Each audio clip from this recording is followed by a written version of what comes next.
nga Leonard Koja në Window Radio.de.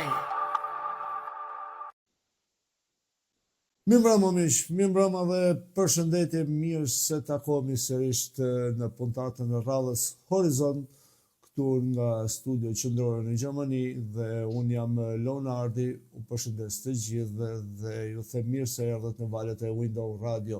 U kërkoj ndjes për pak minuta vonesë, por ishin disa probleme të vogla teknike që me DJ Bledin u zgjidhën dhe tashmë ne fillojmë. Sot është e premte, data 17 prill 2026 dhe jemi live.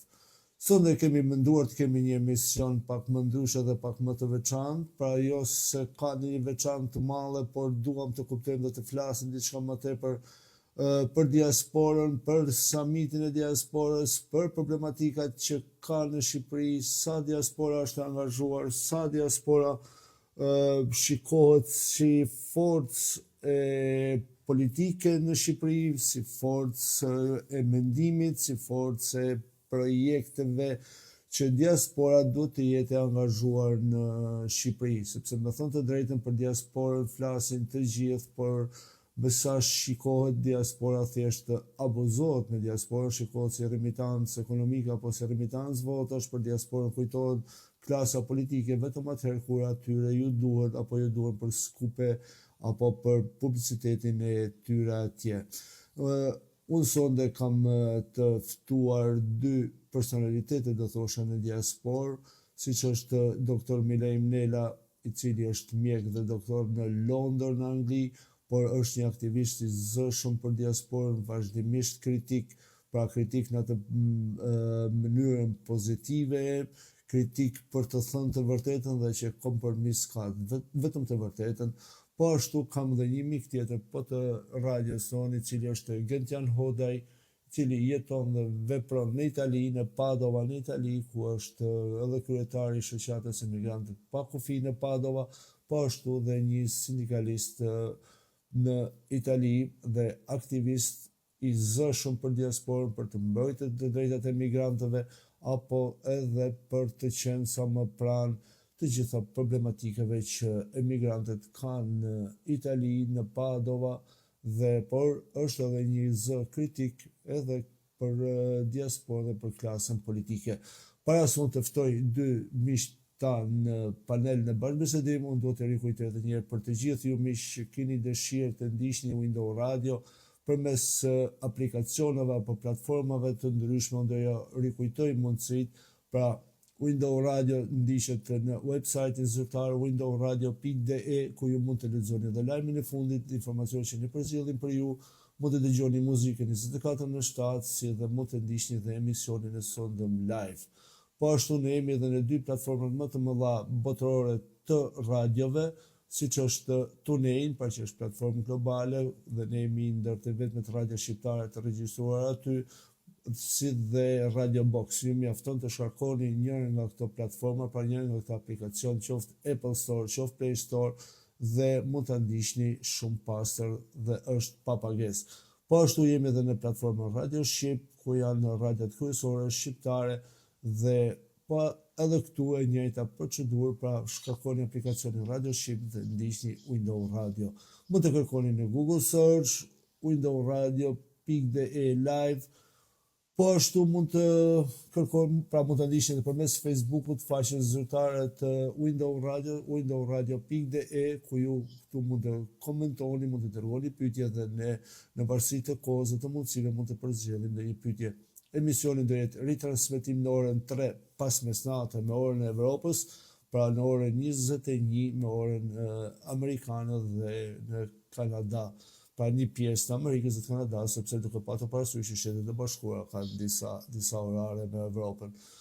Dhe do kërkoja, po ashtu është edhe nesër në YouTube, emisioni do jetë i regjistruar në Window Radio hapësirë hapësirë.de, pra ju mjafton që të klikoni, të kërkoni Window Radio.de në YouTube dhe aty mund të ndiqni emisionin e sotëm apo të gjitha emisionet tona, mjafton të bëni një subscribe dhe ju do keni mundësi të ndiqni gjitha emisionet. Po ashtu Window Radio është edhe në shumë platforma të tjera si dhe për të gjithë ata që kanë pajisje me Play Store, mund të shkarkojnë Windows Radio në Play Store dhe edhe aty pra që të kenë vazhdimisht Windows Radio dhe si aplikacion për gjithë ata që kanë pajisje Play Store.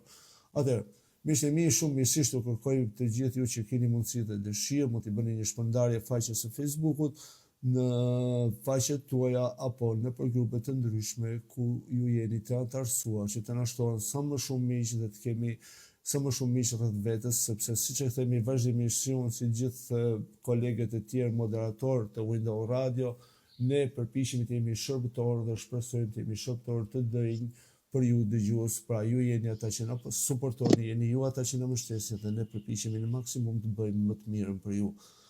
Atëherë që mos zgjasim shumë me monologun tim, unë ftoj dy miqtë e mi që sot do bashkëbisedojmë për temën për diasporën, për problematikat e diasporës.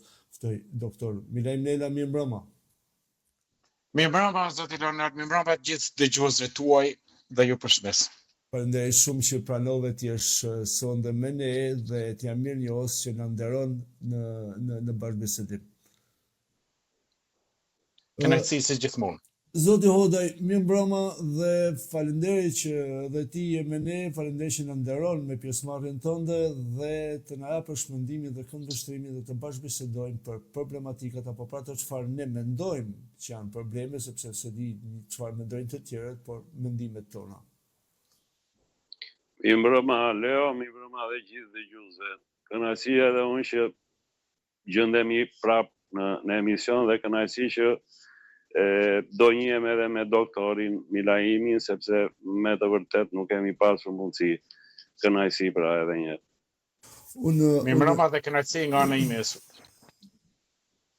Duhet të falenderoj të dyve, sepse duke patur parasysh që është fundjavë dhe keni edhe obligimet e tjera, po ashtu edhe ore që jeni pranë familjes, por vazhdimisht gjeni kohën që të ndani mendimet tuaja me ne dhe me audiencën tonë.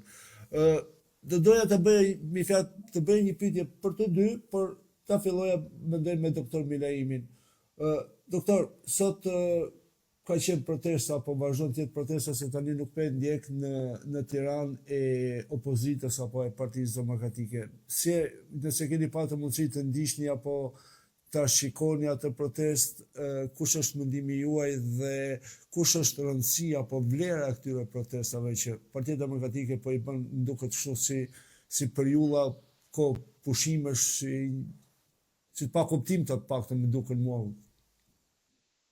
Të them të drejtën, kam qenë në lëvizje, Leonardo, dhe nuk e kam ndjekur protestën e sotme, po në parem çdo protestë është e shëndetshme, është e mirë, sidomos për situatën në cilën gjendet sot vendi dhe nevojën akute që ka për ndryshimin e qeverisjes, që është bërë tani po futemi në vitin e 14 saj, edhe situatën cilën e kemi diskutuar kush e disa herë bashk. Por ajo që dua të theksoj unë që e kemi diskutuar edhe bashkë, besoj protesta duhet patjetër, por jam për një protest pak më serioze të drejtën, jo të kësaj natyre, protest me val, vetëm për të testuar ujrat, si e thonë, por unë personalisht kam qenë për një protest të vazhdueshme, të pandërprerë deri në qeverinë teknike, siç e kërkojnë ata me të drejtë, dhe në shkuar në një periudhë tranzitore ku do të ndryshohej ligji zgjedhor, do të përgatitej terreni për zgjedhje të reja, sepse zgjedhje nuk kemi patur që nga viti 2013. Kemi pat ato që i quajnë fars, por realisht farsa zgjedhore janë, sepse zgjedhje reale nuk kemi patur. Kjo është e vërteta shkurt. Ju kuptoj. Për ju, zoti Hodaj, duke dia keni patur mundësi ta ndiqni protestën, apo kush është mendimi juaj për protestat e opozitës? Jo, me thënë të drejtën nuk e kam ndjekur, thjesht në rrjetet sociale nuk është herë e parë për sot, sepse e di që ka pasur her pas here protesta nga Partia Demokratike, por më ishte fiksuar, nuk e di, ndoshta para një muaj kur kanë bërë të fundit apo diçka tjetër, që slogani ishte jemi tek kilometri fundit. Edhe sot është të shkruar në rrjetet sociale që jemi te kilometri i fundit. Tash këtu ka një problem, ose duhet të ndryshohet njësia e matjes sipas Partisë Demokratike, sepse ky kilometri nuk është më kilometër. Nuk e di domethënë çfarë njësi e matse.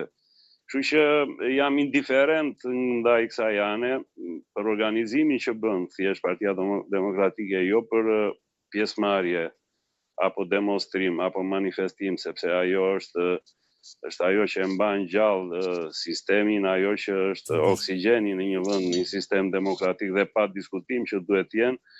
Por në qoftë se ne do kishim popullin në shesh dhe do kishte ngjallur me tërmend që të jemi realist, sepse pyetja është, a ngjall interes, a i bashkohet populli kësaj lëvizje të Partisë Demokratike?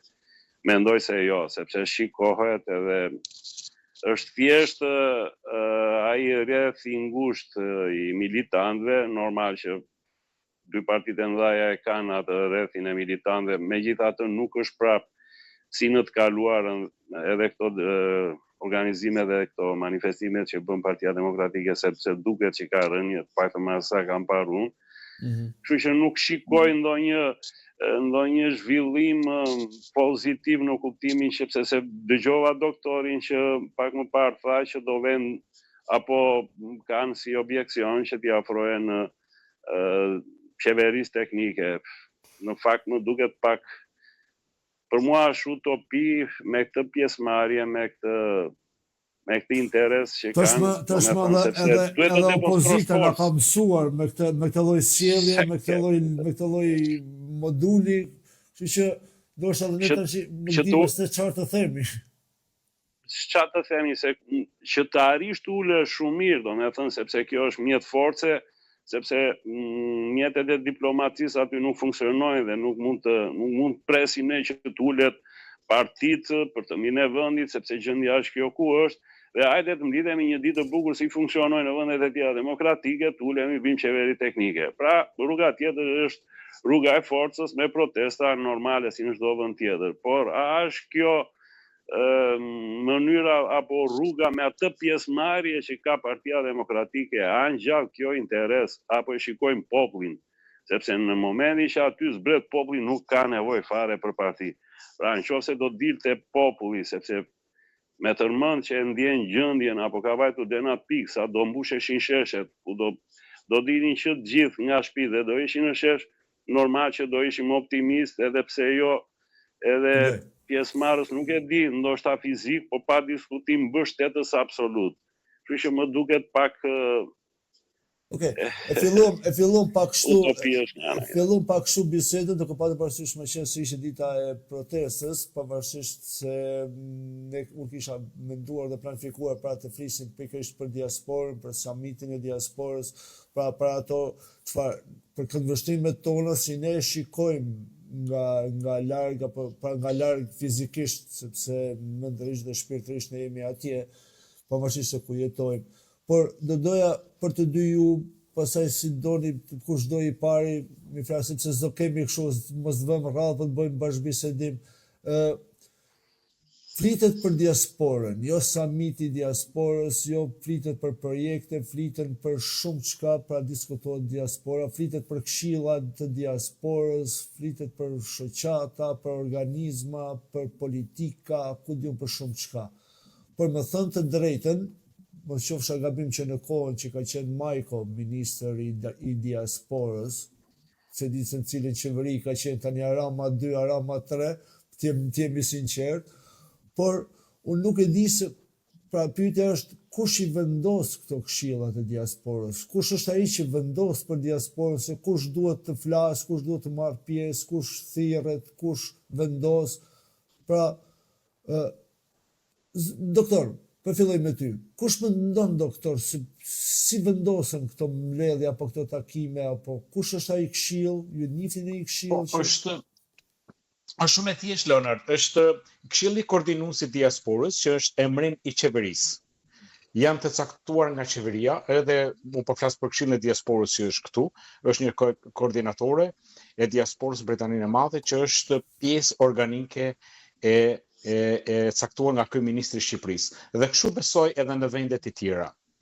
Edhe kjo ka filluar me atë tashqytër, unë i them tashqytër Ministria e Diasporës, sepse realisht kur ishte Pandeli Majko ministri i asaj ministrie, më duket se është mandati i parë, nëse s'gaboj mund jetë edhe i dyti, kërkoj ndjes, nuk jam ndoshta shumë i saktë. Edhe unë jam shumë i saktë. Jo, i pari, mandati i parë. Duhet jetë. Mandati i parë. Edhe majmen kur u thirr samiti i parë, ishte 2017, nëse s'gaboj.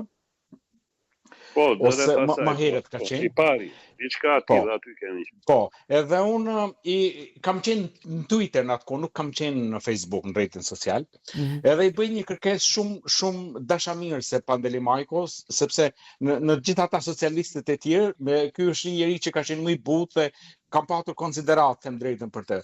Edhe i bëj një pyetje në Twitter, i them zoti ministër, a ka ndonjë ftesë për njerëzit që mendojnë ndryshe nga ju, që mendojnë edhe djathtas? Edhe përgjigjja ishte, nuk e imagjinoni ju, më bllokoi direkt, më hoqi më bëri blok. My God. Dhe tani këtu kuptohet se ku je.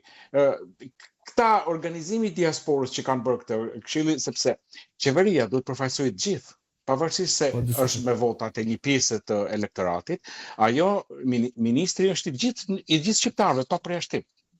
Edhe duhet sillet si i tillë. Për fat keq, këta organizimet e diasporës që i kanë bërë këta vetëm se kanë organizuar partinë e tyre me mënyrat e tyre në diasporë duke siguruar mbështetës dhe për fatin e keq, në samitin e 4 që u bë tani, ishte i 4 i duket ky që u bë para ca ditësh, ne do të kishim arritur diku. Dhe çfarë rezultatesh kemi nga samiti i parë në të 4-tin? Nuk kemi absolutisht asgjë në thelb, në substancë.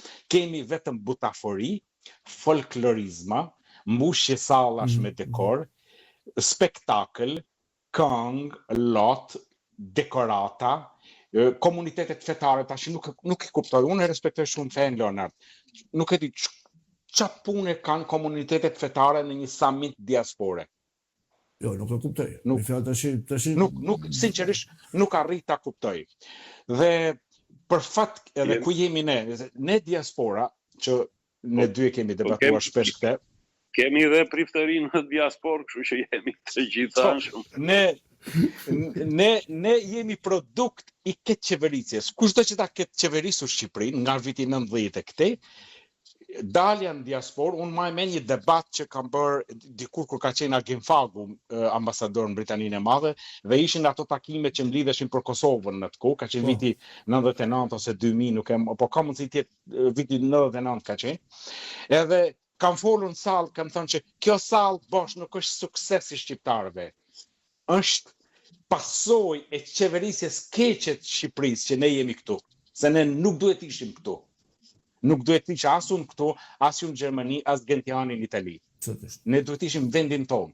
Të krijonim mundësitë tona në vendin tonë, ta zhvillonim, ta bënim Shqipërinë si Europa, jo të hiknim në Europë, e të bëjnë këta kongrese, kuvende diaspore, pa lidhje, pa thel. Mi fjalë doktor, këshill diaspore, po thua ti, mi fjalë janë thjesht disa hallka të qeverisë, disa njerëz të mendosin nga qeveria dhe ata flasin për të gjithë diasporën, pastaj cep nga Australia, Kina, ku do të tjerë shqiptarët, me fjalë këta. Po flasin për Jo, pat ndonjë kritik, tash kur po të kongresi diasporës, a duhet ishte edhe opozita në sallë, se ne pam aty kryetarin e parlamentit, ministra, opozita, a ka vend, Leonard? Duhet kishte vend në atë sallë? Po jo, ne pam edhe kryetarin e Bashkisë New Yorkut aty. Tashmë është diaspora. Po, ai është shqiptar. Ai është shqiptar edhe ai. Është diaspor tashmë. Po Gentian. Po pra i dhan pasaportën. Po pra, goditjen e bën që në hapin e parë. Absolutisht. Po Gentian. Ti ke ndonjë mendim tjetër apo si është kjo pjesa që organizon këto takime, këto samite dhe flitet këshilli i diasporës, me fjalë flitet për diasporën, po kush janë këta që flasin? Po pra, po flitet. Tash i këshilli i diasporës kur ka qenë Majko që ka pasur Ministrinë e Diasporës, tani nuk e kemi më as Ministri Diaspore. Po tek e fundit qa humbëm, nuk humbëm asgjë. Me thënë drejtën. U bë një farë projekti ku u shkruajtë në letër, gjithmonë kështu ka ekzistuar dhe një Këshilli Diaspore. Kuptohet tash kush e qysh, kush i zgjodhi, normal e dim kush i mori, kush i zgjodhi. Unë e kam prezent edhe atë zonjën që përfaqëson Anglinë, që është e caktuar nga qeveria shqiptare, ashtu siç kam parasysh dhe zonën e Francës, por ne në Itali dhe në Greqi nuk kemi të ashtu quajtur koordinator të diasporës të zgjedhur fare. Në këto samite ftesa është bërë nga konsulatat apo në ambasadat në zonat të cilat ata mbulojnë. Pra, ambasada e Romës për ato zonat që janë ndeja dhe konsulat e Milanos, këto që përfaqësojnë. Po Italia dhe Greqia marrin pjesë më shumë dhe ju që keni pa koordinator? Po pra, po koordinator në letër, se ta thash po e specifikoj në letër. Kuptoj. Ne s'kemi as në letër. Tash i doktori mos të qahet se një koordinator e kam. Anglia paska. Ne s'kemi fare as në letër. Kështu që kjo ishte, me thënë për sa i takon asaj pjesës organizimit kush e përfaqësonte këtu në Itali apo në Greqi me thënë këto që njohim edhe jemi në kontakte. Ndërsa pjesa tjetër pastaj jemi tek i njëjti mendim, nuk ka shumë për të thënë. Unë jam thjesht tek ajo faza, e kam kaluar atë, do me thënë, indiferencën jam tek përbuzje, me thënë. Sepse të shikosh sallat të tilla, fasadat të tilla, dekoret të tilla, mendja të vetë e vetëm tek ajo. Ore, këtu do kem pas në një lek për ta hedhur ata si duket aty në ministri, sepse duke që ishte shumë e sforcuar organizimi i këtij samitit, sepse po e shikoni që njerëzit nuk po përgjigjeshin, shoqata s'po përgjigjeshin. Nuk ishte edhe situata për të lëvizur, sepse ishte në mes edhe në çik kjo frika e udhëtimeve, domethënë nuk jepte shumë garanci. Kështu që kjo urgjencë mua më çon vetëm këtu. Kemi ca lek aty për të bërë te kjo ministria, diku e ke parasysh do t'i hedhin dhe o burra deri në fund do t'i shkojnë. Dhe kjo ndoshta ka qenë edhe ajo pjesa tjetër.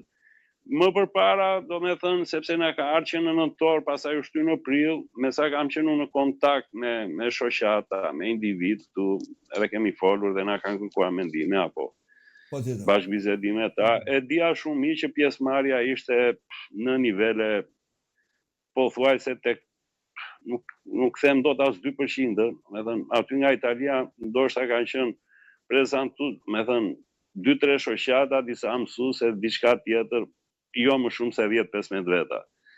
Diçka e tillë edhe nga Greqia. Sepse pam edhe atë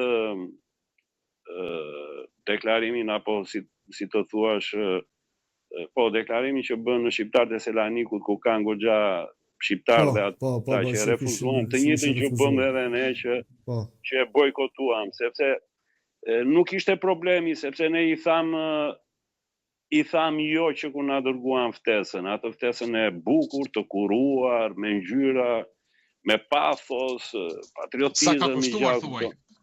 Sa ka kushtuar ajo, edhe thjesht po të them, po e përmbledh me dy rjeshta, sepse ndoshta do ta shkruaj në ditën vazhdim, besoj që do ta përkufizoj kështu, çatia e Nezos dhe samiti diasporës. Me pak fjalë, Nezua është një bashkombasión që është këtu, jeton këtu afër meje, është pjesëmarrës shumë aktiv, i pëlqen çështja e diasporës, investon goxha edhe në Shqipëri, edhe filloi të po ndërtonte atë shtëpinë e tij atje, në një fshat aty afër Vlorës. Me mundimin e sakrificës, ndërtues, 3 në vit linte ato punët e tij, të gjitha shkëpute me duart e tija, me na një ndihmë arriti shfuste dhe familjarët, i thoshte ja Onezo, po ç'a po bëm o buri dheu tash se ty fëmijët nuk kthehen në Shqipëri, Gentiane ka amanet, tha, nga babai, duhet ta bëj se s'bën tha dhe fëmijët, tha, duhet jenë aty. Kur erdhi puna, u bë gjithë shtëpia, edhe kishte ngel vetëm çatia. Më me një ditë të bukur në telefon më thot, Gentian thot, Ore, si funksionon këtu se ditha që kanë dzia një ligj këtu, si kur unë e ke parasysh mund t'i dja gjitha dhe ligjet atje, po hajde ne se janë njerëz që të ndjekin dhe besojnë. Më tha, duhet të marr një lejë që të mbyll dhe çatin, tha se do bëjmë festën, tha do përurojmë shtëpinë. Po ku është problemi, thash. Më tha që po dakord bëhet, i tha këtë kërkesën për lejën e çatis, po më vete 7 milion. Interesojmë, më thonë mua, po jo, më bëhet vetëm kërkesa bëhet me një avokat, me një arkitekt edhe nuk ka asgjë fare, kanë ato kuotat e tyre, çdo bashki apo çdo rreth edhe kaq. I them ne zok kshu është, i them, po mirë thot, me atë urtësinë e tij, mirësinë e tij, gjithmonë pozitiv dhe niset vetëm lor. Ashtu kaloi 3 ditë më vjen telefonata. Gentian më thot, është e pa mundur kjo, unë të besoj, thot, por jo, nuk që ka e thënë, samiti diasporës do bet me lekë të qatis time. Kështu që në momenti që më erdhi ajo ftesa, pavarësisht se i dia të gjitha këto fasada, si do kalon, e kisha parasysh, kupton, e dia çfarë ndodhte. E vetmja gjë që më erdhi në mend, më erdhi vetëm çati e Nezos, kupton? Edhe është ajo shpreha pasaj fshatit digjet edhe mikja krijet. Kështu që ky është e përkufizimi shumë i ftohtë për samitin e diasporës. Po mirë, nëse drejtoj pyetjen pak ndryshe. Okej, këto samite për çfarë shërbejnë? Shërbejnë është një investim politik për ndërkombëtarët apo është vërtet një nevojë reale për brenda Shqipërisë? Sepse jo.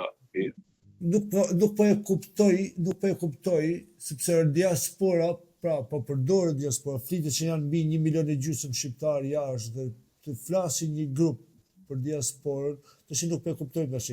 Është një presion, një investim politik për ndërkombëtarët, është një diçka reale që duhet për brenda Shqipërisë, pra, dhe në këtë mes diaspora ndoshta është ajo pjesa e topit, nëse themi shumë që të luhet. Shiko, atëre, nuk mund të thua që jemi në presion apo bëhet nga një lojë e madhe. Sepse po të bëjmë një analizë shumë të thjeshtë, të paktën me atë sa mora vesh unë dhe sa u informova, sa ishin pjesëtarët, është matematikë e thjeshtë. Nga Italia nuk ishin më shumë se 10-15 vetë, që ne dim shumë mirë që nuk është se prezantojnë kush e di se çfarë.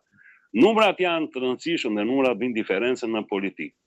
Pra nga ana politike, nëse do pretendoj apo mendoj ajo pjesë që ore shiko, sepse ne këtu tashi kemi marrë, nuk morëm 170 shoqata të Italisë, po morëm 140, po e dim që këto 140 i kemi për zgjedhjet e ardhshme, po do futemi në tratativë, apo do bëjmë lojën tonë, apo do premtojmë, apo do diskutojmë, apo do japim, apo do marrim, është pragmatiste politika dhe këtë mundet ta besoja.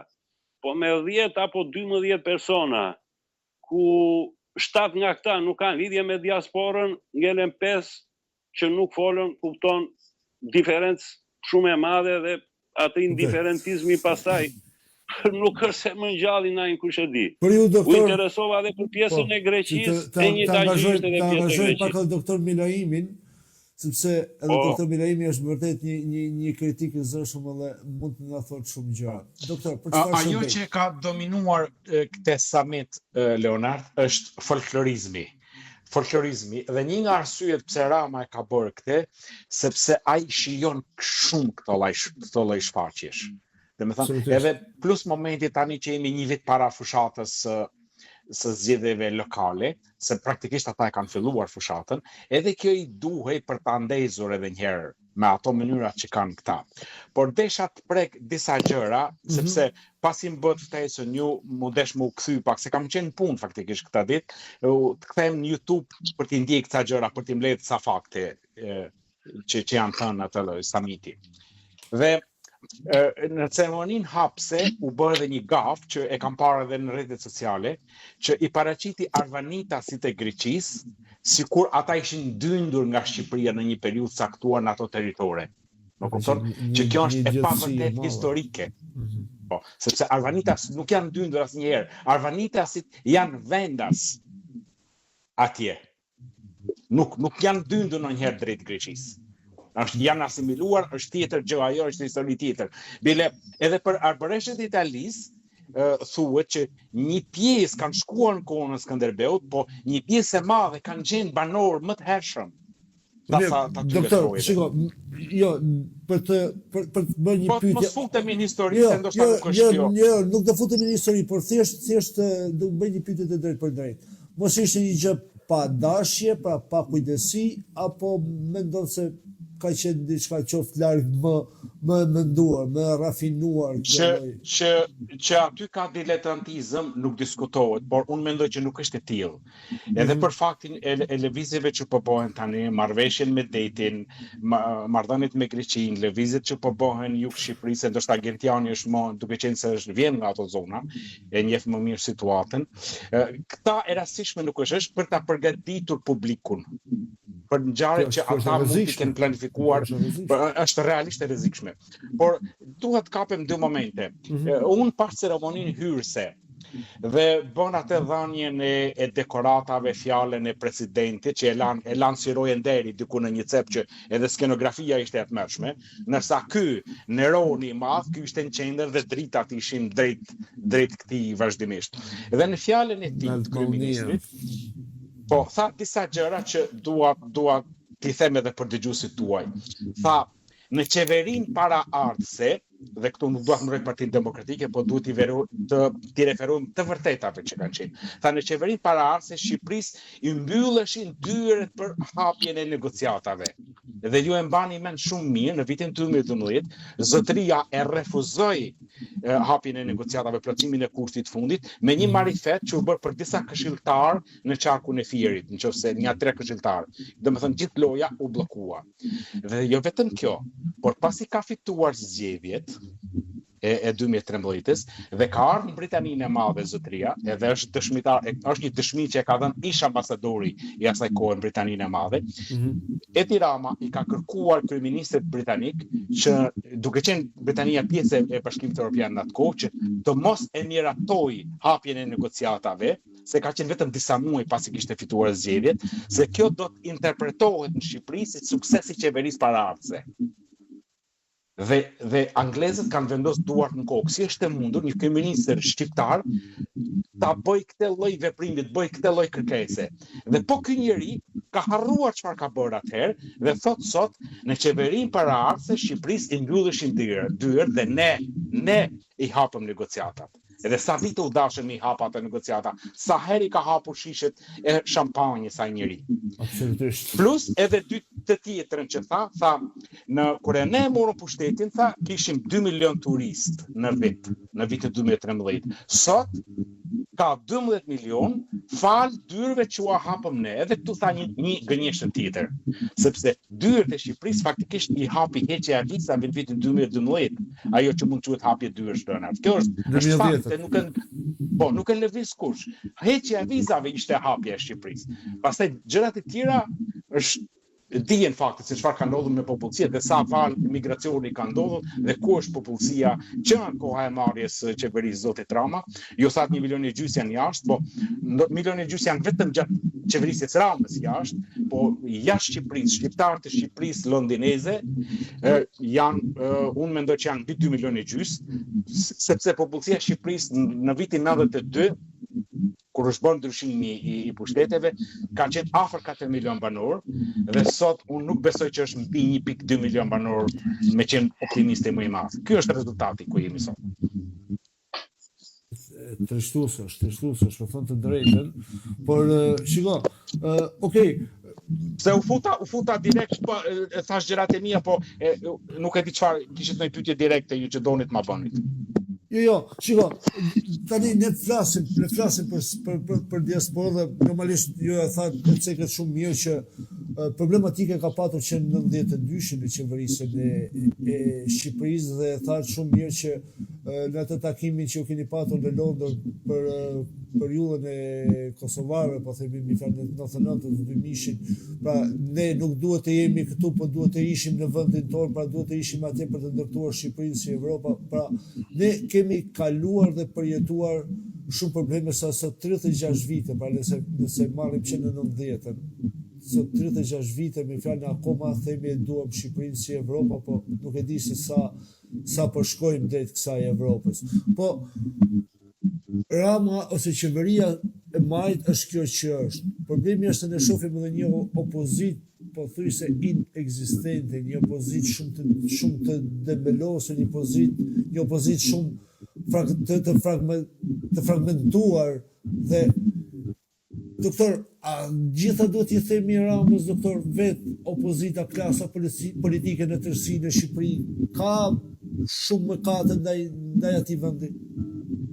Po, dëgjoj, Leonard, thash kollajt ti biesh opozitës, po opozita nuk duhet t'i bie opozitës, opozit. Nuk duhet t'i bie, por problemi është që të shohim pak atë realitetin, sepse them, mandati 3 dakord, po ky mandati 4, doktor, ky ka qenë, si thosh, një gjë pa parashikuar. Po pranaj ne kemi bërë luftë, kemi luftuar që opozita të ishte në një situatë tjetër, edhe futja në zgjedhje siç u futën me kushtet që u futën ata pa kushte praktikisht, i dorëzuar, sepse ne kemi thënë që sot vota është jashtë loje totalisht në Shqipëri. Kemi sistemin e patronazhimit që çfarëdo lloj opozita më e mirë në botë, se këta në mënyrë naive përpiqen ta krahasojnë situatën e Hungarisë me ikjen e Orbanit me Shqipërinë që ja shikose por në Hungari është situatë këtë tjetër, nuk mund të krahasohet në asnjë lloj aspekti me Shqipërinë. Jo, këtë jam dakord. S'ka fare. Këtë jam dakord. Po. Ne nuk kemi të drejtën e votës. Asnjë shqiptar në Shqipëri nuk është i lirë të votojë për këtë dojë ai, sepse është patronazhimi horizontal dhe vertikal në të gjitha instancat. Në këtë situatë jemi sot. Ne e tha edhe Gentiani, nuk jemi në situatë që pushteti ndërrohet me mjetet demokratike sot. Se si të bëhet dhe çfarë kosto do ketë është tjetër histori, por me mjetet demokratike unë shoh asnjë lloj mundësie që ndryshohet kjo. Dhe prandaj kemi arritur në këto folklorizma dhe në këtë situatë që jemi sot. Është e tmeshme, është e rëndë, por as opozita, as elektorati i majtë, edhe elektorati i majtë nuk është qeverisja atyre kjo faktikisht. Kjo është rilindja, është sekti brenda saj që është futur. Nuk janë në një të gjatësi vale me interesat e Shqipërisë dhe ku duhet të Shqipëria. Nuk kuptohet realiteti, është një trushplarje, një thirrje. Edhe për elektoratin e majtë besoj se është një turp dhe ata ndjen vetë keq për se kush i përfaqëson dhe se kush i drejton apo kush janë deputet në parlament, duke patur parasysh doktor për disa figura të nderuar të Partisë Socialiste që kanë qenë para vitit, po themi 2017. Se nga 2017 akte sikur ka bërë një pastrim total, por deri para 2017-s në Partinë Socialiste ka patur vërtet figura intelektuale. Po, kemi shkuar nga Ermelinda Mek si te Zeqineja e Reskovec. Ja. Domethënë ky është niveli. Po, tamam. Nga Namik Dokle ke shkuar ke këca ignorant tjerë që nuk ua di as emrin. Domethënë ta shohësh parlamentin shqiptar vjen turp. Sërdisht. Po Gëndian, Ministra e jashtme e Shqipërisë që ishte, kryetare e parlamenti, domethënë edhe e kanë nivelin mizerabël Leonard. Domethënë ajo fliste në një studio televizive, besoj e keni parë ju, që Don Kishoti është personazhi i letërsisë shqipe. Shikoj, nëse nuk e di për doktor në librin Kinës, bëhet për çudit më të mëdha dhe besoj që Shqipëria do zinte vendin e parë, besoj për çuditëra nga më të ndryshme. Po çudia më e madhe dy ditësh në Shqipëri Leo, kështu që nuk është se na habit, sepse po duket se ka bërë prapë më pak se 2 ditë morti Gëndian. Po kjo është. Megjithatë, unë dua të kthehem pak dhe të vazhdojmë tek ajo pyetja që bëre, sepse ishte me tërmend pyetja, por ku ishte esenci i gjithë kësaj, çfarë qëllimi kanë, për çfarë bën këtë show dhe ku duan të arrijnë. U shpjegova atë pjesën e parë, domethënë me një analizë pjesëmarrjes kush ishte dhe sa jemi përfaqësuar, edhe duke ditur që dhe vetë aktorët e qeverisë ishin në dieni që nuk do kishte prezencë, pra e dinin dhe këtë gjë, atëherë të lind pyetja dhe dyshimi, ore për çfarë e bën. Me të drejtë i shtrove atë pyetjen, mos do shta vallë tash Rama si showman apo edhe si një njeri që në politikë është shumë pragmatist dhe do ta shfrytëzoj dhe në arenën ndërkombëtare po e përdorte këtë summit, atëherë ti kthehemi pak analizës. Në qoftë se ti si kryetari i një shteti, si kryeministër, mendon duke bërë llogari që për shembull po marrim Italinë, në Itali ke 1 milion shqiptar ku të paktën 400 deri në 500.000 mund vej numri vitin që vjen, do kenë të drejtën e votës dhe këto mund të ndikojnë në politikën italiane, pra në zgjedhjet që do bëhen, dhe flasim jo vetëm në zgjedhjet e përgjithshme parlamentare në Senat, po dhe ato komunale e regionale, atëherë këtë po edhe do ta merrja të miqën. Por pyetja është, a është me të vërtet një aktor dhe faktor Rama që të ndërhyj me diasporën në politikë?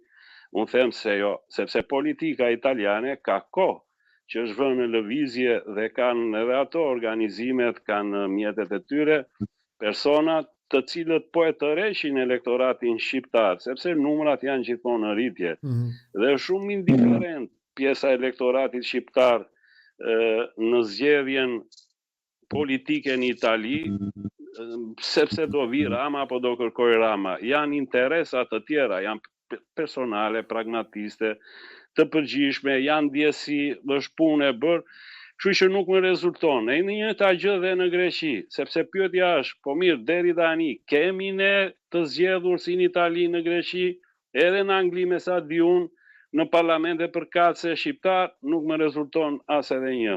Pra si do ta bësh ti presionin, si do ti bësh ti faktor, sepse dëgjova doktorin që tha që kemi disa lëvizje nga jugu Shqipërisë ku diskutohet çështja e detit.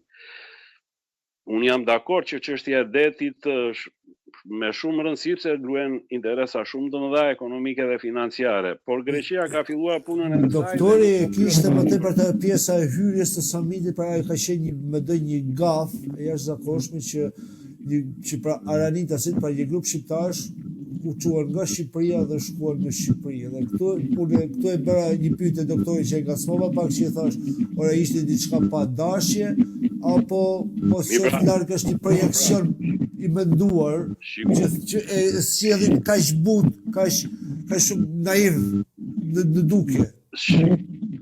Ne kemi të drejtën të dyshojmë për çdo gjë, sepse themi deri në këtë pikë ka arritur politika kaq të pa informuar. Po na çudisin, po na çudisin në çdo gjë. Ky është një fakt historik. Atëherë, fakti historik ndërhyn në marrëdhënie, sepse në qoftë se ne e dim sa të ndjeshëm janë edhe grekët në ana historike, kur i përmendim Arvanitasit, kur i përmendim Çamët, sepse historia është shumë e gjatë, shumë e dhimbshme dhe janë interesa në mes. Sepse në qoftë se do më thoshje për Çamërin, atëherë është tjetër gjë, sepse këtu janë miliarda euro në diskutim. Ndërsa pjesa e Arvanitasve është pjesë historike. Pra do ndikoj kjo pjesë historike, për shembull tek marrëveshja e detit, ku Greqia e ka filluar punën, sepse pashë është nënshkruar marrëveshja dhe ata fillojnë punën për të nxjerrë gazin në kufi me Korfuzin, pra aty midis Korfuzit dhe Sarandës. Kështu që ta rrotullojmë nga të duam duket një çorbull kaq e madhe, edhe mund të jenë të gjitha këto përpjekjet, se nepse e kemi parë që Rama deri tash dhe qeveria e tij nuk ka lënë gjë më pa dhënë, pra u ka dhënë pjatën kujdo që ka ardhur. Të fundit kishim Sazani dhe Karabrumin dhe nuk do më çuditste asgjë tjetër. Por pyetja është, po diaspora apo përdoren në këtë mes? Prandaj po them, sepse ju ktheva. Ky është qëllimi, pra apo përdor diaspora në mënyrë naive në këtë mes. Po pra, atëherë mendimet edhe idetë e kryeministit janë tjetër gjë, ne njohemi, kemi parë, janë të qarta. Te kjo është qëllimi i pyetjes. Po pra, po diaspora është tashi është momenti dhe diaspora është një diasporë që deri në zgjedhjet e kaluara ne nuk kemi pasur të drejtën e votës dhe e kemi theksuar gjithmonë këtë dhe ishte pjesa që na penalizonte, sepse duke qenë se ti nuk ke drejt vote, nuk je aktor, nuk je vendimarrës. Ndërkohë që ka një qartësim, ka filluar pak, nuk them shumë, po diskutohet, po flitet dhe diaspora, siç duket, ka filluar dhe po bën llogarit e saj që duke qenë se tani ne kemi të drejtën e votës për të votuar, atëherë këtu ne nuk mundet të vazhdojmë sepse kemi qenë dhe të varur shumë çështje që apo kemi çuar ato programet tona për të realizuar. Por ndërkohë që tani ne jemi vetë faktor, pyetja është, a do presim nga qeveria, po diaspora është e informuar dhe e ndërgjegjësuar për armën që i ka ardhur në dorë? Unë mendoj se po, sepse dhe këto lëvizjet e fundit, edhe mos pjesëmarrja, edhe deklaratat si që bën shqiptarët e Selanit, apo si që kemi bërë dhe në të tjerët, është kjo që na çon. Pra ne nuk kemi më nevojë për të politikë të shtetit tonë, sepse tashi jemi vetë ata të cilët duhet vendosim, dhe drejt kësaj do vemi, dhe drejt kësaj po përpiqemi që duke qenë se jemi vetë atë në dorë dhe kemi këto mundësi, i largohemi gjithmonë me kësaj politike, pra politikës zyrtare të qeverisë që është fuqi. Tashi unë doja të ndalesha dhe pak edhe tek ajo pjesa, sepse dëgjova doktorin që tha nuk e kemi të drejtën e votës, sidomos në Shqipëri, sepse ekziston patronazhimi, po i dim, nuk ka nevojë, i kemi thënë, stërthën të gjithë e dim. Por një gjë doja ta thoja, jo thjesht për të hapur debatin. Doktor, me gjithë respektin, ne në zgjedhjet e kaluara, pra si shqiptar, edhe të diasporës, po dhe ata të Shqipërisë, kemi hyrë me një kod zgjedhor, të cilën në tavolinë e ka vënë Partia Demokratike, turpi më i madh në këto 35 vjet. Edhe unë kam qenë totalisht kundër Partisë Demokratike. Turpi më i madh, sepse ishte një moment që ne si shoqata, që nga Vatra dhe të gjithë shoqatat e gjithë diaspora ishte organizuar dhe po prisnim edhe atë aktin e fundit të kodit zgjedhor dhe çudinë që ishte pjesa, jam dakord me atë, që ishte pjesa më e dëmtuar se me këtë kod zgjedhor, por ndërkohë ata e përkesuan akoma dhe pyetja është, mos dia, apo mos bashta jam, si të thuash, jashtë me njëri tjetrin e po bëjnë ato lodre. Ka vendimin që ata janë bashkë me njëri tjetrin dhe ajo u pa edhe me dëmtimin apo me mos funksionimin e partive të reja, pavarësisht se patën edhe partive por ishte e orkestruar nga të dyja për të bërë të kodë që di dëmtonte. Kështu që kemi vetëm një pjesë naive apo pjesë e dëmtuar dhe pa fuqishme dhe pjesa tjetër që po shfrytëzon. Jo, lojrat i kanë bërë të gjithë bashkë dhe këto lojra pa diskutim që na dëmtojnë edhe neve. Se ndoshta do dalim me një organizim të ri politik, por problemi e kemi të T'i japim pak hapësirë doktorit, doktor Milaimit, sepse doktor Milaimi në fakt unë e kam ndjekur që herët, pra që kur po diskutoj e drejta votës e diasporës dhe ka qenë vërtet shumë kritik, madje ka qenë kritik shumë edhe nëse mund të quajmë si u quajt atëherë ndërmjetësi i diaspora për Shqipërinë e lirë me drejtuesin e saj me Florian Acka e tjerë. Pra, doktor, kush është mendimi jot për këtë që thotë Gediani? Ja, që ta përsëris edhe një herë për dëgjuesit tuaj, Leonard.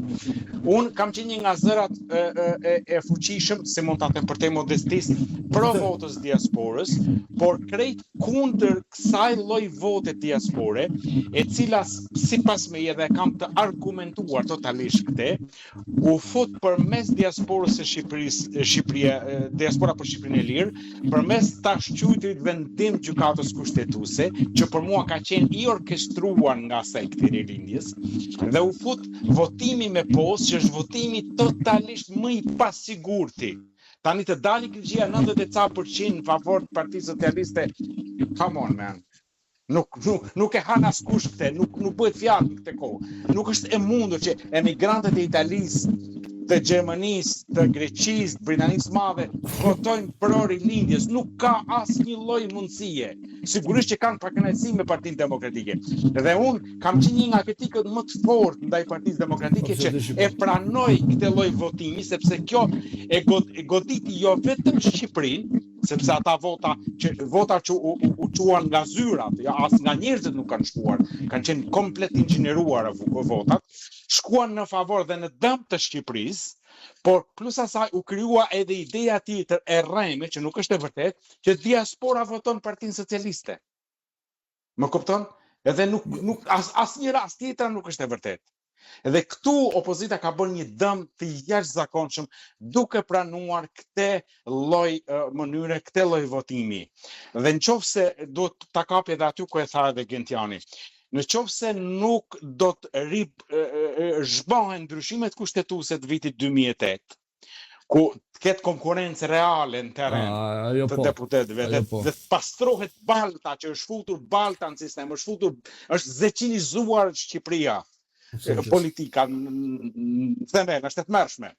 Nëse nuk do të zhbohen ato ndryshime kushtetuese dhe të futet një kod i ri zgjedhor me garanci për votën e lirë, ne nuk kemi asgjë kundi. Ne bëjmë hapan rraj mujnë havan, ne ecim në 3000 në vend, nuk bëjmë përpara. Sepse sistemi është kopsitur në të gjitha anët.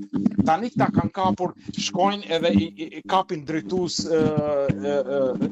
diaspore, shqiptarë në diasporë që kanë biznese, gjëra të tilla, i kapin, pozojnë me ta edhe bëhen faktor politik, sepse edhe ne kemi atë defektin e dukjes për të qenë faktor, për të qenë një sallë. Po.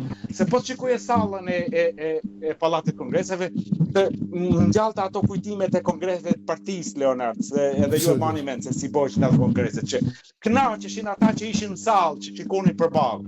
Tani të çohet Gentiani nga Italia, më fal që po e përdor emrin, dhe të shkoj në sallë edhe të ulet përballë një paneli që drejtohet nga një gazetar i RTS-s, një gazetar krejt diletant, as nuk ka as nivel për qenë gazetar, dhe ai të kontrolloj se çfarë flet ti dhe çfarë duhet flasësh ti dhe çfarë mos të flasësh ti, bile ta heqi edhe mikrofonin me forcë. Se qenë 2-3 zëra që folën aty dhe u ndërprejnë fjalën. Po ja ndërprejnë, po edhe ata më duket se u shuan pa marr flak mirë. Po, sigurisht, po tash kështu jemi, nëse unë po të më ishte për ftesa, unë as nuk do e kisha menduar për të shkuar në atë lloj salle, sepse dielli i mirë duket që në mëngjes e kemi atë shprehje në shqiptarët. Absolutisht. Po edhe ajo që desha të them, Leonard, është nga ky summit 3 ditor, çfarë propozojsh qeveria shqiptare për pikërisht këtu desha të dalë pikërisht. Pra, kush ishte konkluzioni? I herë se ne akoma faktikisht ne kuptojmë mirë se pse u mblodhën, no kupton, por dole me një konkluzion çaj vleti diasporës ky 3 ditë atje. Oferta e Ramës çfarë ishte? Paketa e maleve. Dhe ai kur përmend paketën e maleve, mua më rënqete trupi se kujtoj masakrën që bëri në Theth.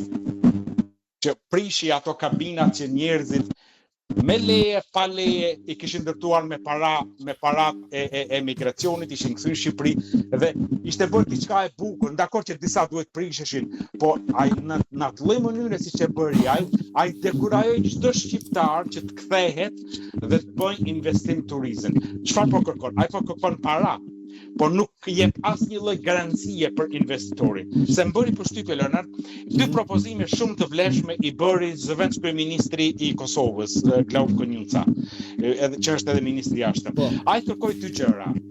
Sa kërkoj që qeveritë tona të investojnë në arsimimin e fëmijëve të mëgatës, kudo që janë. Në 5 vendet ku përqendrimi i shqiptarëve është më i madh, siç është Italia, Greqia, Zvicra, Gjermania dhe Shtetet e Bashkuara të Amerikës. Dhe ishte një propozim me shumë vlerë, sepse arsimimi i fëmijëve shqip nuk e din në Itali, Gentiani duhet ta di, por në Britaninë e Madhe është thjesht mbi baza vullnetare të vetë shqiptarëve dhe të bizneseve që punojnë këtu që e financojnë atë sistemin e shkollave shqipe. Nuk merret asgjë nga qeveria shqiptare. Dhe kjo është e frikshme, e tmerrshme, sepse komunitetet tjera, për shembull Polonia, investon qeveria polake për mësimin e gjuhës polake të gjithë fëmijëve të Polonisë që jetojnë në Gjermani, të emigrantëve polakë. Po. Dhe propozimi i dytë, që ishte me shumë vlerë, që e bëri zoti Konjufca, ishte që tha ne qeveria e Kosovës kemi miratuar një ligj që për biznesmenët që vinë nga Mërgata për të investuar në Kosovë, ne u garantojmë garancinë bankare. Që është shumë e rëndësishme kjo që ti shkosh me garanci, po dhe mund dështosh. Ai e garanton, domethënë jep garancinë e kredisë që kjo duhet ishte bërë qoftë nga Shqipëria, qoftë nga Kosova, po këta nuk e kanë seriozisht. Këta duan atë pallavan që e bën, këta nuk duan asgjë më tepër. Duan paratë e shqiptarëve, por nuk duan asnjë lloj investimi, sepse unë qëndroj fort asaj mund duket ideja ekstreme. Edi Rama është pushtet për ta shpopulluar Shqipërinë, nga veriu në jug, për ta fshirë, për ta zëvendësuar, për ta tjetërsuar. Edi Rama nuk i kërcet fare se çfarë bëhet kur ai mos jetë në pushtet. A ka Shqipëri apo s'ka Shqipëri? Për atë, sa të jetë pushtet, ai e do pushtetin absolut, maksimal, argëtim, tallava si puna e Neronit, e kam përmendur në një status. Ajo ceremoniti më mirë ishte një spektakël televiziv siç bën Ardit Gjebreja me kështu gjëra, se sa një manifestim qeveritar. Ai duhet ishte kuvent i organizuar nga diaspora, po me mbështetjen e qeverisë, po jo ta organizoj qeveria. Do shkoj unë të dëgjoj tavlën ballën se çam thotë. Ne i pam edhe aty pra e ceke edhe ju më përpara mi që ishin në 2-3 zëra, si thua që nga u dukën se dikush po flet pak ndryshe, sa që ne nxituam dhe i quajtëm edhe heroj dhe i quajtëm, po u dam epitete nga më të ndryshme. Por u shuan si flaka e kashtës me fjalë, nuk e morën vesh se për çfarë u desh ai takim i veçantë me Taulan Ballën, pikërisht me këta persona, nuk kuptuam se çfarë ishin konkluzionet e këtij samiti. Pra tani po flitet për diasporën, ne flasim për Shqipërinë. Doktor, kam pyetje drejt për drejt. Ka ardhur koha që diaspora të organizohet ndryshe dhe të faktorizohet ndryshe? Patjetër, jashtë televizijeve e djathta e majt, ku diun, pra diaspora të marr fatet e vendit, sepse ju thatë një gjë shumë trishtuese pak më herët, pra pjesën e Greqisë, pjesën e asaj gafës në hyrje të samitit me arvanitasit, pra ku diun, ndoshta kombi është rrezik me doktorë dhe ne asnjë vetë nuk po e kuptojmë çfarë po ndodh. Kaq shumë e kemi përmendur këtë fjalën rrezik, saqë tani duket sikur është diçka normale dhe nuk paraqet rrezik, më kupton? Por realisht, po, në qoftë se ne duam që ai vend të ekzistojë, sepse diskutohet shuarja, më kupton, nuk është diskutohet ekzistenca, nuk bëhet fjalë më për zhvillimin apo gjëra tjera siç i trombetojnë ata. Me kaq numër të madh që jemi në jashtë, dhe me kushtet e sotme të teknologjisë e diçka, ne duhet patjetër të bëjmë një lloj organizimi nëse duam t'i kthejmë syt nga vendi i të parëve tonë. Nuk them parti politike se ju ka njerëz të më të hundës, po të bëhet një konfederat politike e këtyre vendeve kryesore të paktën, që të bëjmë edhe një kuvend ndërkombëtar të diasporës diku të organizuar, që dalim me platformë që t'i bëjmë në një mënyrë, t'i bëjmë presion atyre rrugatëve, ata janë rrugaç. Themi drejt, rrugaçët që kanë kapur Shqipërinë për fytyrë dhe po e shkatrojnë, po e shkallmojnë. Duhet ta gjejmë një mënyrë, po se si ku qysh dhe tek, se edhe tash duhet njerëzit që kanë aftësi organizative ta bëjnë një gjë të tillë, por kështu po të vazhdojmë të presim nga ata, ne vetëm se presim, nëse jemi sot 1 milion, nëse 800.000, 700.000, edhe unë shkoj në rrugët e Tiranës tani në lokale, në për restorante, shef Filipinas, Bangladeshas, nga Sri Lanka. Profesor, unë i kam gjetë në marrësi të madhe, profesor. Punësuar në marrësi të madhe, që marrësia madhe ka qenë 56.000 banorë, ka ngel 16.000 banorë. E të mashme. Pra Tirana, lere Tirana që Tirana është, po themi, treqereku i Shqipërisë. E kam gjetë marrësi të madhe, me 15.000 banorë të punësuar nga Ndoshta ka vlerësuar mirëpriktjen e marrësisë së madhe, Leo. Po, Gëndjan, pikërisht për këtë pyetje, Gëndjan, ne kemi folur shpesh dhe diskutojmë, flasim, kemi folur edhe herë tjetër kur ke qenë në emision, por kemi ngel duke thënë tani diaspora, Rama, Berisha, ku diun, para kemi mbetur duke folur të përgjithshëm. Ka koha, Gëndjan, që në të vërtet diaspora ose duhet të përmbledh mendjen dhe të organizohet disi, ose duhet të përmbledh mendjen dhe thotë që Shqipëria nuk bëhet dhe jemi mirë këtu ku jemi. Po, pra, pikërisht atë po diskutonin bashkë edhe më parë dhe atë doja të vija në dukje, që ky summit, ashtu siç u organizua, me të gjitha këto që po flasim ne, me të gjitha këto mangësi, me këto fasada, me këto artifice që kanë bërë, është akoma një dëshmi më e qartë që diaspora duhet të organizohet dhe duhet të marrë vetë fatet në dorë. Sepse u bë ky summit dhe asnjëri nuk e di çfarë doli, çfarë u arrit dhe kush janë pikat apo si do vazhdohet. Ne kemi një shprehje ne nga anët tona ku thuhet: vajti djali në martallos, iku shule erdhi llos. E njëjta gjë pa e ndryshuar fare, jemi po të njëjtat, po në të njëjtat pika me këtë summit. Pra ky summit, ashtu siç u bitis, është një dëshmi e qartë që diaspora duhet të organizohet dhe duhet të ngrihet. Mendimi për konfederatën, atëre mund të jetë një pjesë, mund të jetë ajo pjesa e fillimit apo e organizimit, sepse kur flasim për konfederatat, kemi parasysh konfederatat pra në të gjitha shtetet ku ne jemi prezent. Pra të mbidhemi bashkë me shqiptarët e Italisë, shqiptarët e Greqisë, shqiptarët e Anglisë, me radhë të Gjermanisë kudo ku janë. Është një model që funksionon si fillim, pra duke u njohur, duke u lidhur, duke bërë dhe një program, por patjetër duhet që të përfundohet me një projekt të qartë politik. Sepse në qoftë se ne nuk jemi... Ju e shiti që diaspora duhet të faktorizohet politikisht, pra duhet të ketë një lëvizje të vetën? Po patjetër, sepse kemi diskutuar dhe herë të tjera. Në qoftë se këtu ne nuk dalim, pra nuk vendosim, nuk organizohemi ashtu siç duket dhe me objektivin kryesor për të krijuar atë parti, pastaj emri nuk e di si mund të dali, partia e diasporës, partia e migracionit, na nuk e di sepse do pash çdo gjë, pak rëndësi ka kjo gjë, por me se s'bën, në qoftë se ne nuk duam që të rrim më të flasim në për to panele, apo dhe në radion tuaj të nderuar, apo dhe kudo që na marrin, apo dhe me ndjekësit, apo dhe me njerëzit që kemi, sepse fol, por tek e fundit nuk po arrim gjë, ne mund të dalim ditë për ditë, mund të themi shiko sepse këta janë kështu, këta janë këta, ne i dim, i njohim, i kemi parë, për mua kjo pjesë nuk është kohë e humbur, nuk duhet merremi më akoma, sepse i dim që gjitha, i kemi parë që gjitha.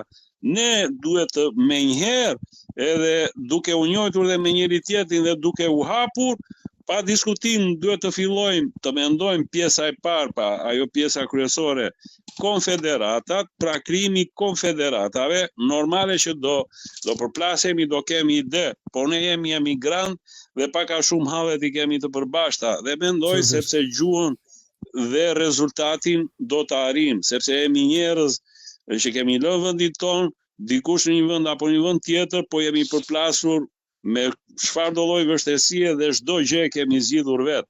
Dhe indiferentizmi që u tregua në këtë summit, kudo, bojkotimi që u bë si nga Italia, apo dhe Greqia, apo dhe shtetet e tjera, këtë tregoj që ne nuk kemi më nevojë për juve. Sepse me thënë të drejtën, tek summiti kaluar, ne si shqiptar për shembull të Italisë, kemi qenë të interesuar sepse kishim dy pika shumë të forta. Një që ishte lidhur drejt për drejt me ne, që ishte veshja e pensioneve. Dhe kemi ngritur zërin organizime pa fund dhe kemi qenë shumë entuziast. Edhe kemi qenë atje dhe kemi folur shumë fort. Unë jo personalisht, por shoqata ka qenë përfaqësuar dhe gjithë shoqatat. Dhe u arrit ajo pikë. Çështja tjetër që është çështja e votës, që është për të gjithë, jo vetëm për të Italisë. Pra, me thënë të drejtën ne kemi larë duart për pjesën burokratike, për atë që mund të na lidhe, apo çfarë mund kishte në ndo qeveria.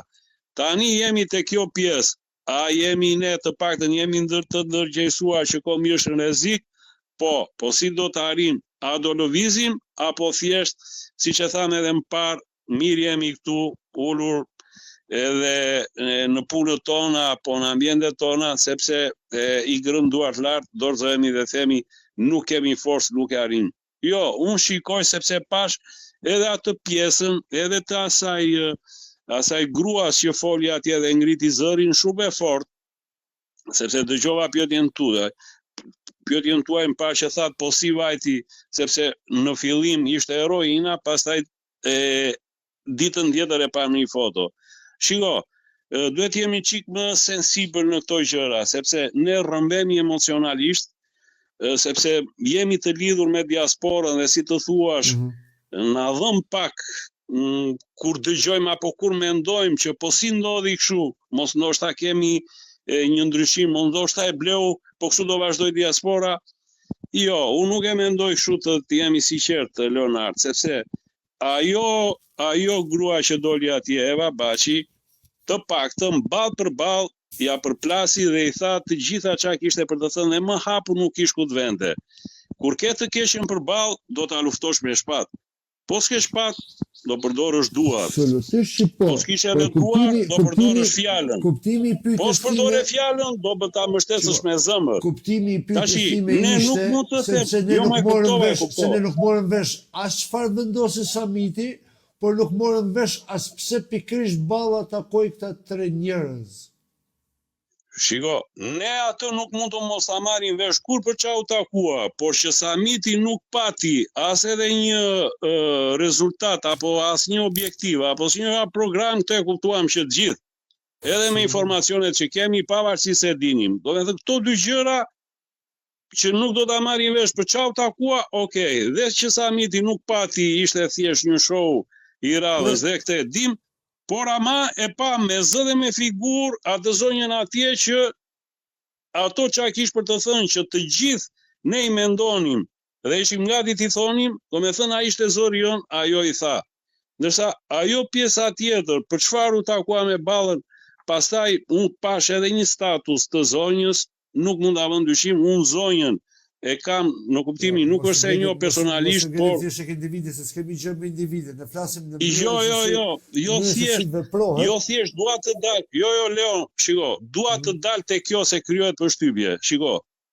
Atëherë, në momentin që ajo foli të gjithë, pam një, si të thuash, pam një rrezë të shpresë. Diaspora ishte shpresë shumë e madhe dhe të gjithë filluan po flisnin për krah të gjithë. Dhe ishte gjëja më e bukur e samitit. Unë këtu dua të dal. Kjo ishte gjëja më e bukur e samitit.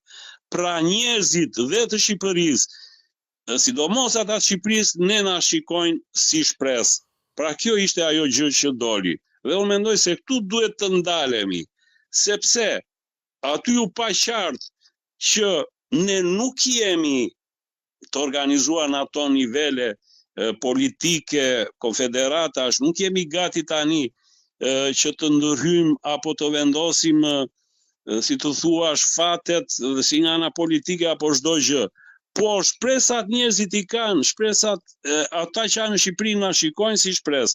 Pra është kjo pjesa jonë, pastaj çfarë duhet të bëhemi. Ata na shikojnë si shpresë, por ne si do ja mbajmë këtë shpresë aty. Pra këtu kam dhe shiko, duhet i drejtohemi një pyetje pak më ndryshe doktor Milaimit. Pra, do jetë për diskutim, por duke patur parasysh që doktori ka qenë vazhdimisht kritik, ka qenë vazhdimisht edhe ka qenë edhe si thosh me analiza shpeshherë shumë goditse. Doktor, kemi parasysh që në Shqipëri është ndërtuar një forum i dialogut politik, ku është Ermal Hasimja, Florian Haçkaj dhe nuk më kujtohet tani emri i dikujt tjetër. Dhe unë më thënë drejtë më zhduk si ai, si më thënë ty, si kryesia pleqshve, a kupton që do pajtojnë kanunin, po tani unë nuk e kuptova këtë forumin e dialogut politik për të bashkuar opozitën. Ne flasim për diasporën, themi diaspora është e fragmentuar. Forumi atje për të ndërtuar dialog. ne themi që diaspora duhet të ketë përfaqësi në parlament. Pra të ketë një numër apo diaspora të votoj për figurat e veta, pra diskutojmë shumë gjëra. Doktor, a mos vallë po luhet pak ndryshe në rrogës edhe nga vetë Rama, edhe nga vetë Berisha, po marrim të dy si koka, dhe duke futur në mes një Florian Açkaj për shembull, pra po e marrim si fenomen, jo thjesht si emër, meqense është diaspora për Shqipërinë e Lirë që ka qenë një ndërmjetës në dhënien e drejtës së votës për diasporën. Ndoshta zgjata pak së pyetje, por ndoshta më kuptuat ku do të dalë. Bëre mirë sepse e sqarove. Për mua këtë lëvizjen e Ermal Hasimes e shoh si lëvizje të radhës të atyre që komandojnë valët politike në Shqipëri. Edhe procesi i lëvizjeve tektonike brenda opozitës, brenda Partisë Demokratike e tillë ka qenë.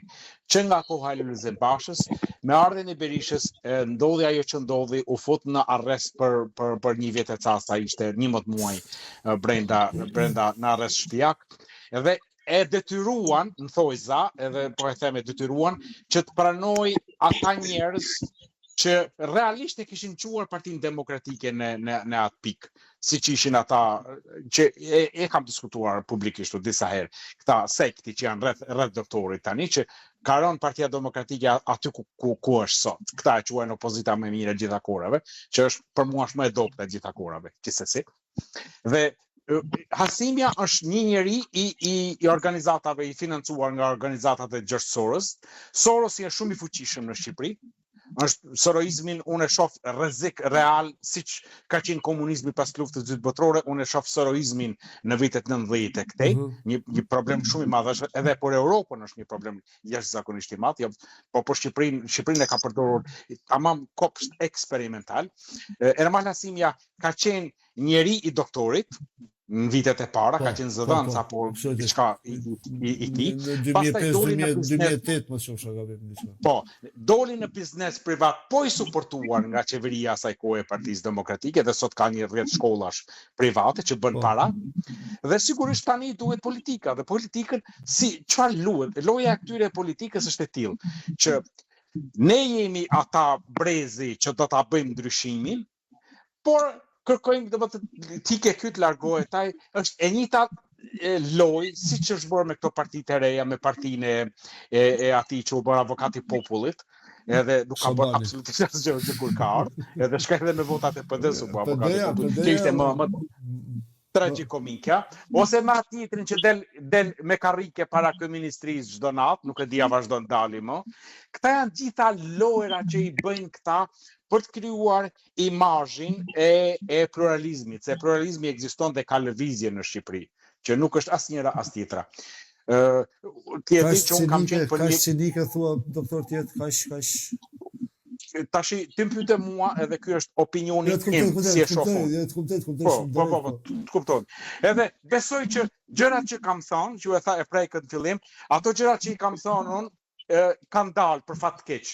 Siç i kam parashikuar që do të bëhet keq, vota e diasporës, ti e marr me bashkë kemi diskutuar. Atë kam thënë në radio që kjo është komplot dhe do dalin rezultate tepër keq. E kam të regjistruar, absolutisht. Edhe doli, edhe u vërtetuan gjitha hapat që janë bërë që është e orkestruar kjo gjë. Edhe lëvizjet politike, domethënë brenda PD-s janë është presion i faktorit Soros. E ke parë që Partia Demokratike nuk flet kundër Sorit kush disa muaj ka, që para se dali Ermal Hasimja me këtë lëvizjen, as një në PD, as doktori vet nuk flet kundër Sorosit. E ke vërejtur Leonard? Jo, e kanë harruar fare. Po janë gjithë e kanë harruar fare atë pjesë. Këtu ka diçka. Këtu atje duhet një lëvizje tektonike, duhet një bing bang i madh. Po se si do të arrihet që të zgjohet ai popull, të bëhet një lëvizje si në rastin e armëve kimike, edhe me ndihmën tonë nga jashtë, se unë ju kam thënë atyre. Unë me protesta me bërë xhiron bulevard, harrojeni, as nuk bën vaki. Kur të bëheni ju serioz, ne do bëhemi serioz bashkohemi bashkë me ju. Po mirë, kjo nuk është serioz. Shiko doktor,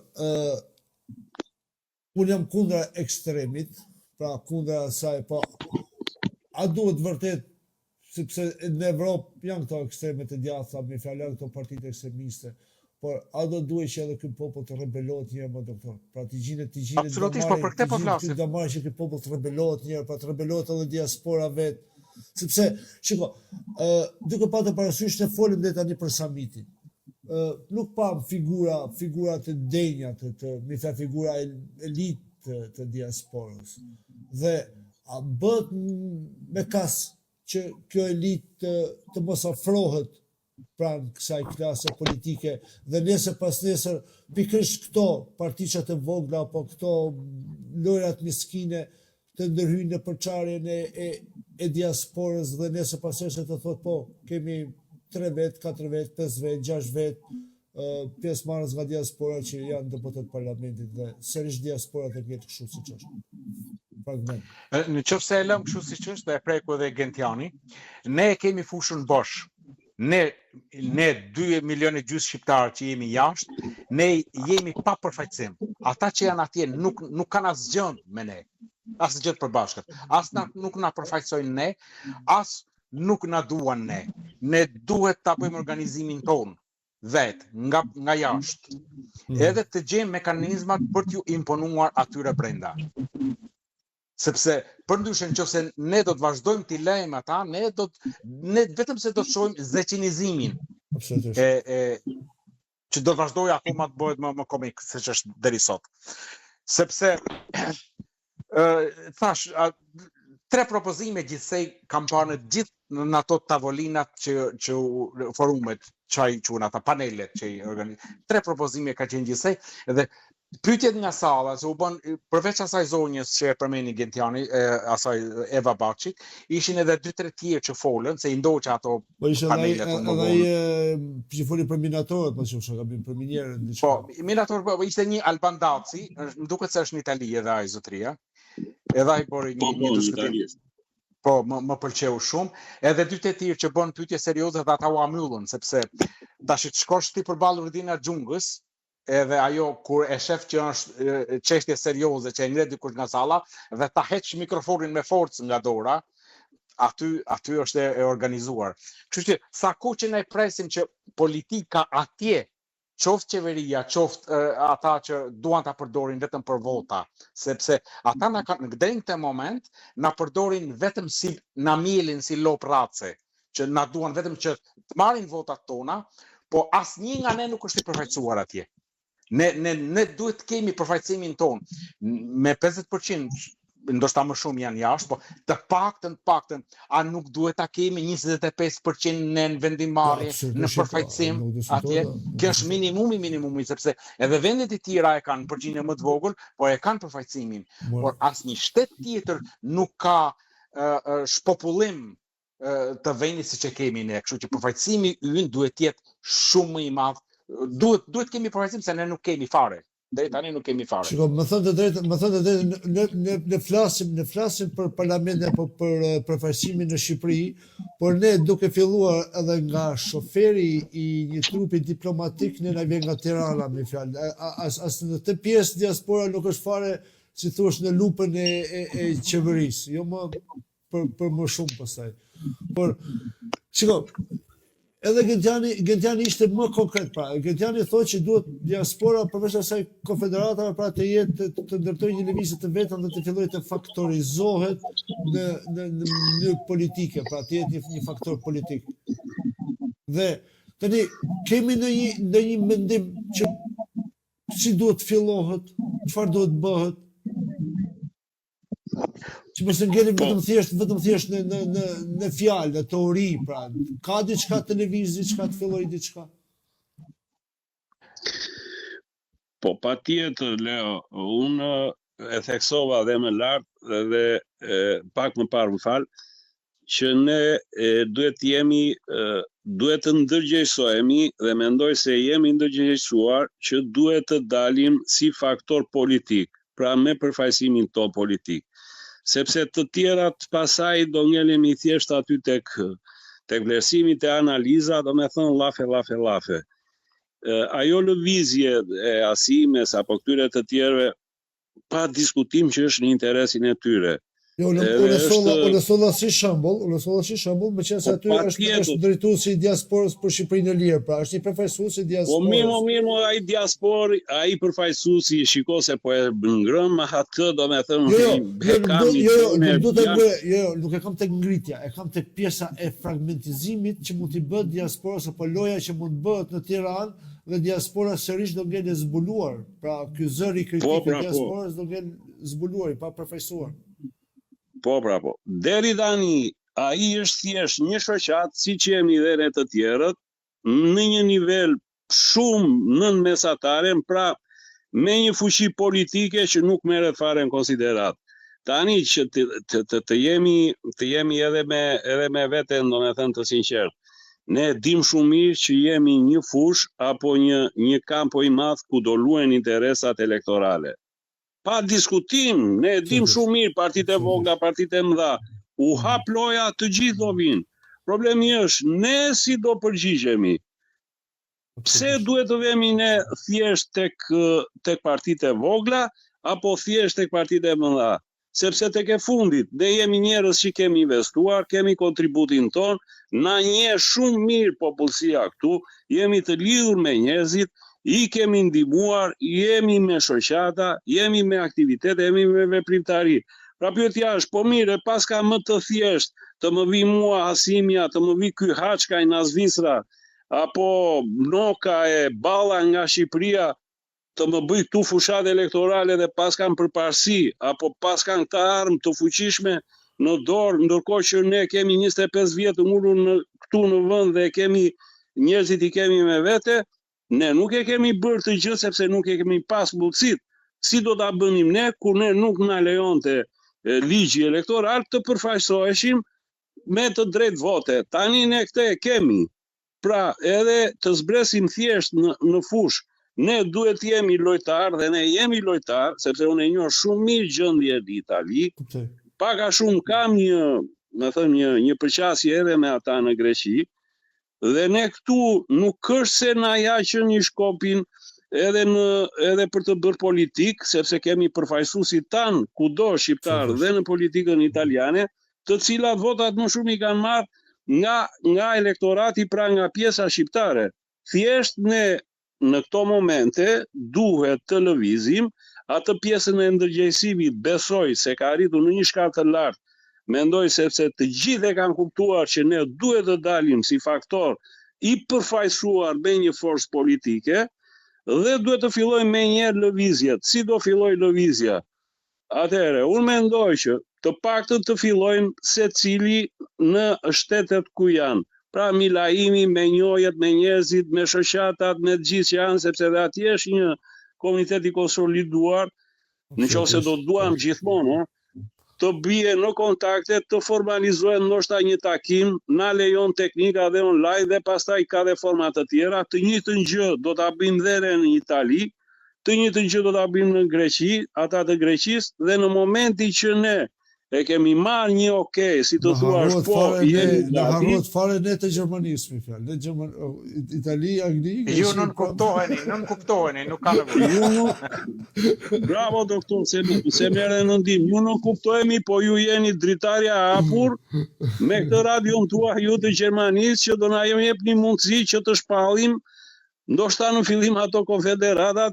Kjo është pak po e sigurt që këtu te radio juaj do t'ja bëjmë, kështu që nuk jeni të nënvlerësuar dhe mendoj se ky do jetë ai hapi. Pra është thjesht vetëm ai momenti i parë, Leo. Është thjesht ai momenti i parë që kemi ngelur tek ajo kush do ta marr, kush do ta filloj pak lëvizjen. Në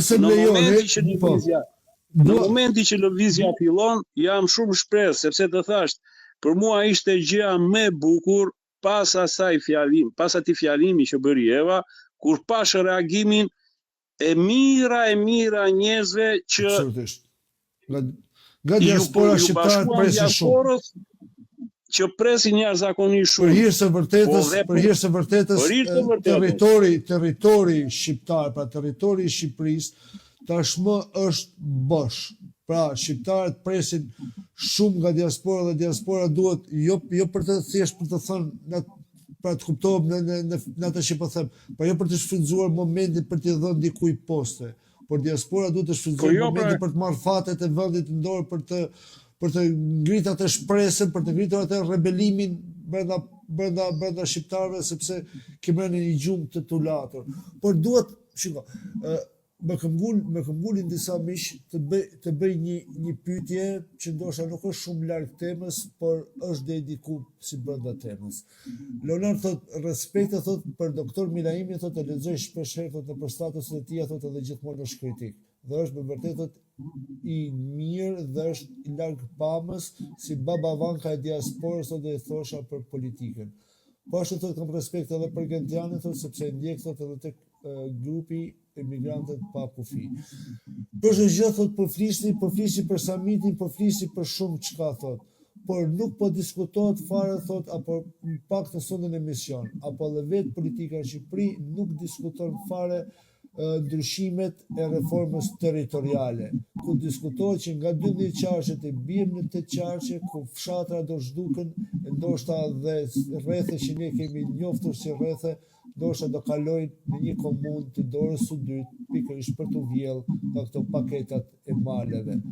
A do duhet edhe diaspora këtu të paktën, sepse ta lëm politikën, por toka është shenjë që na kanë lënë gjyshrit dhe me tokën duhet të dim të mbrojmë, sepse është historia e çdo familje dhe çdo fisi.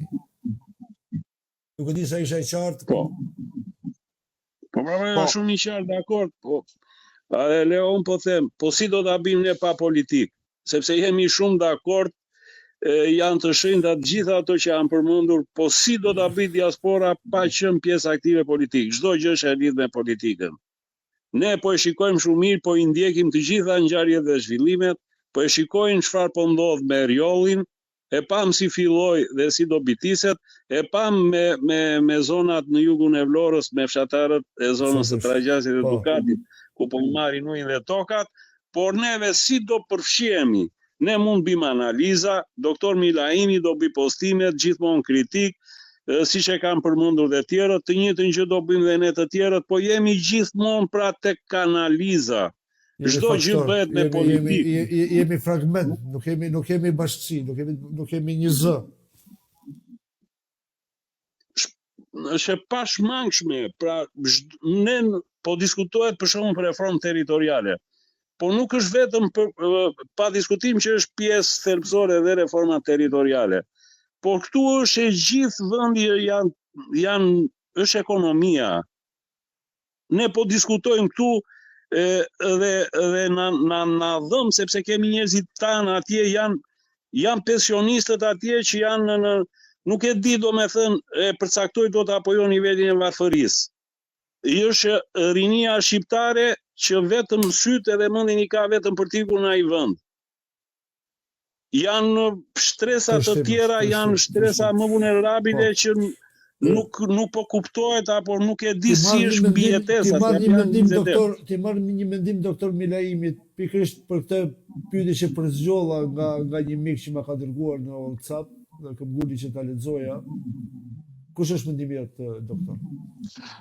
Është pjesë e së tërës, siç e tha dhe Gentiani Leonard, është pjesë e problemit madh që kemi, se nuk mund zgjidhësh ti problemin e reformës territoriale pa zgjidhur problemin e zgjedhjeve, problemin e reformës zgjedhore, e problemin e përfaqësimit politik, sepse çfarëdo që të bëjmë ne dhe të themi ne dim reforma territoriale u dorëzua sekti që në vitin 2014 dhe e kanë bërë ata, e kanë dizajnuar në atë lloj mënyre e para për të përfituar, për të marrë paktën 10 deri në 12 mandate në tavolinë, më tepër se sa ju jep votuesi, dhe e dyta është dizajnuar që të shpopullojë vendin, sepse nëse ti po e zonën time, atje që ka qenë komunë dikur, ku kam lindur unë në Shishtavec, tani nuk ke asnjë lloj shërbimi atje, nuk ke as shërbim shëndetësor, as shkollë nuk ke, as një letër që i duhet për ta marrë shtet në gjendje civile, ku diun se çfarë, nuk e ke.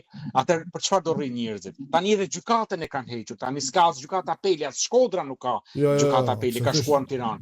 Atëherë për çfarë do rri ai njeriu në malësi të madhe kur nuk i afrohet asgjë, sepse njeriu shikon nevojat bazike, arsimin, shëndetësinë, më të keqen mendon.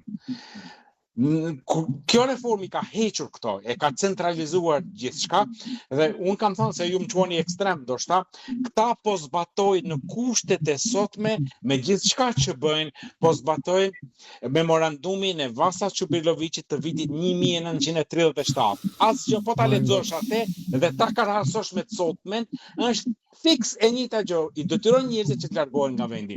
Nëse ja prish atë biznesin atij njeriu atje në theth, çfarë do bëjnë në Shqipëri? I thuaj mua. Do iki. Nuk kthehet më. Absolut.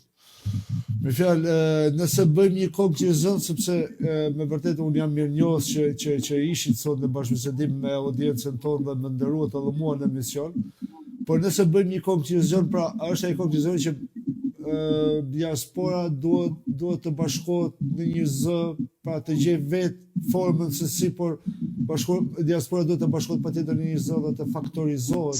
Siç e tha Gentiani dhe do t'i bie shumë shkurt me një fjali, koha e fjalëve ka mbaruar. Është koha për të vepruar, se si duhet I gjejmë rrugët. Ju falenderoj doktor. Dhe Gjithashtu dhe unë jam mirënjohës pafund që më nderon në emision, por edhe që je një mik I Window Radio. Ju falenderoj dhe përshëndes dëgjuesit tuaj edhe një herë, natën e mirë. Natën e mirë. Gentian, edhe një konkluzion nga ju, apo edhe ju jeni atij mendimit në fjalë që thatë vazhdimisht, pa që ju e cekët vazhdimisht që tashmë fjalët kanë mbaruar, por duhet të vazhdohet me veprat. Jemi pikërisht aty ku e thamë edhe pak parë. Koha e llafeve ka mbaruar. Unë uroj dhe shpresoj që të gjitha njerëz dëgjues, dashamirës, kudo që janë, që na shkruajnë edhe kërkojnë zgjidhje për këto probleme, duhet të na bashkohen, sepse çdo kush nga ne, sipas rolit modest që ka këtu në diasporë, por në lidhje me vendin tonë, me Shqipërinë, dhe duke ditur që sido që vi puna, zemrën edhe shpirtin atje kemi, duhet të marrë atë vendimin që ka ardhur koha të bashkohemi të gjithë, të marrim fatet në vend e vendit në dorë dhe kjo realizohet vetëm me përfaqësimin ton politik. Pra nuk mjaftojnë vetëm shkrimet apo kërkesat, por në momentin që do bëjmë thirrje dhe patjetër që ne duhemi të gjithë bashkë të gjithë 2 milion, ndoshta nuk do arrim 2 milion, por mendoj se shumica, pjesa më e madhe ka të njëjtat halle, ka të njëjtat probleme dhe ka të njëjtat dëshira dhe qëllime për Shqipërinë, të na bashkohet dhe të gjithë bashkë të arrim në një përfundim, në një përfaqësim politik, që do të japë zgjidhje dhe të gjitha këtyre problemeve që ne po diskutojmë. Gentian, unë të jam mirënjohës vërtet për kontributin që ti jep në Itali, për çdo gjë që ti bash me miqtu atje për krahje migracionin e migrantët dhe jeni gjithmonë krah dhe jeni një aktivist I zëshëm. Dhe përveç kësaj jam shumë mirënjohës edhe si mik I Window Radio dhe gjithmonë do jetë një dritare e hapur për sa herë që të jetë për diskutuar apo që kemi diçka për të folur. Edhe unë ju falenderoj dhe kënaqësi që ishim sot bashkë edhe ndam shumë problematika të cilat mendoj se do kemi kohë edhe në të ardhmen. Absolutisht. Po shpresoj që do jemi në një stad më të avancuar ku ndoshta do kemi dhe zgjidhje. E uroj, të falenderoj dhe natën e mirë. Natën e mirë, falenderoj. Atëherë, të nderuar miq, ky ishte emisioni Horizont për sonde, ku përpoqem me doktor Milaim Nelën, pra me një aktivist të zëshëm, me një kritik, pra e kritiku pozitiv që kërkon vetëm më të mirën me banim në Londër, pra dhe me Gentian Hodaj, presidentin e shoqatës së migrantët pa kufi dhe sindikalist në Itali, një aktivist I zëshëm për të drejtën e diasporës, u përpoqem të themi diçka, të flasim diçka, të ngrejmë ato shqetësimet tona, u përpoqem të kuptojmë diçka nga samiti I fundit që u mbajt në Tiranë, pra nga samiti I diasporës. Ndetëm gati 2 orë, folëm, por më thonë të drejtën më duket se as unë as doktor Milaimi as Gentiani nuk kuptuam se çfarë është folur atje. Nuk e di a keni kuptuar diçka ju, por ne bëm 2 orë muhabet, bisedë dhe nuk arritëm të kuptojmë se çfarë është diskutuar dhe çfarë është vendosur për diasporën nga samiti i diasporës. Por ama, dolëm në një konkluzion, si doktor Minaimi, si Gentian Hodaj, dolëm në një konkluzion, që diaspora duhet të organizohet. Diaspora duhet të gjejë forma dhe mënyra, duke filluar që nga Greqia deri në Amerikë, Australi, Kanada, kudo që ka shqiptar, në Kinë, Japoni, në Azi, kudo. Pra duhet shqiptarët të riformatohen, të organizohen dhe të marrin fatet e veta dhe fatet e vendit në dorë. Këtu nuk është fjala thjesht fatet e vendit. Fatet e vendit janë fatet tona, janë fatet e çdo shqiptari, janë fatet e fëmijëve tanë, janë fatet e nipave tanë, pra janë historia e gjyshëve tanë. Pra duhet ne të dim të riformatohemi, të organizohemi dhe mos të bërtasim në përshkrime thjesht Facebooku apo në përbiseda tavolinash duke thënë Shqipëria nuk bëhet, Shqipëria pse nuk bëhet. Tashmë ne kemi kuptuar se kush e pengon zhvillimin në Shqipëri.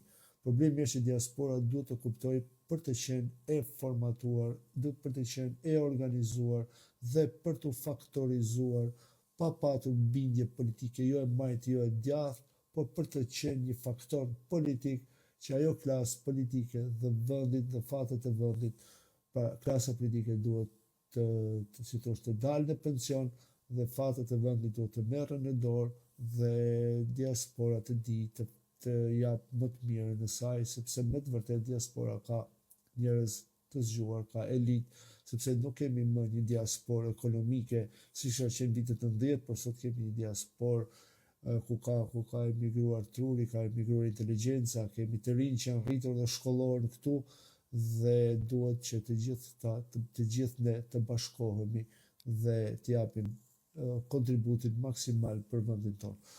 Ju falenderoj përzemërsisht për vëmendjen tuaj, u kërkoj ndjesë të gjithë atyre që më kanë shkruar në WhatsApp dhe në Messenger për mos patur kohë për të lexuar pyetjet e tyre.